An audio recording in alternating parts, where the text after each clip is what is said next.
Candidates face பண்ற problem. Problem என்ன அப்டின்னா, அவங்களுடைய ஃபிரெண்ட்ஸ், அண்ணா யார்ட்டயாச்சும் கேட்பாங்க. ஒவ்வொருத்தவங்களும் ஒவ்வொரு ஐடியா குடுப்பாங்க.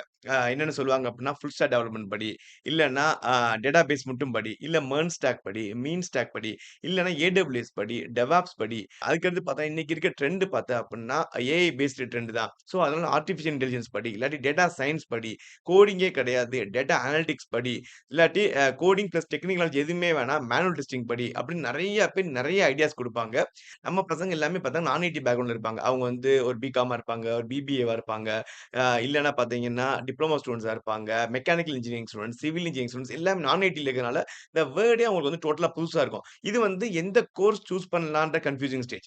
நம்பர் 2 நெறைய பேர் கரியர் கேப் இருக்கும். அதாவது நெறைய பேர் என்ன நெனச்சுக்கிட்டு இருப்பாங்கன்னா, அவங்களோட கரியர்ல 2 இயர்ஸ் கேப் இருந்தாலே ஐடி இண்டஸ்ட்ரிக்குள்ள போ முடியாது. சோ அதுக்கடுத்து என்ன ப்ராப்ளம் ஃபேஸ் பண்ணுவாங்க அப்டின்னா, பிஎஃப் இஷ்யூ. நம்பர் 4 என்ன ப்ராப்ளம் ஃபேஸ் பண்ணுவாங்க அப்டின்னா, கம்யூனிகேஷன்ஸே இல்ல எனக்கு.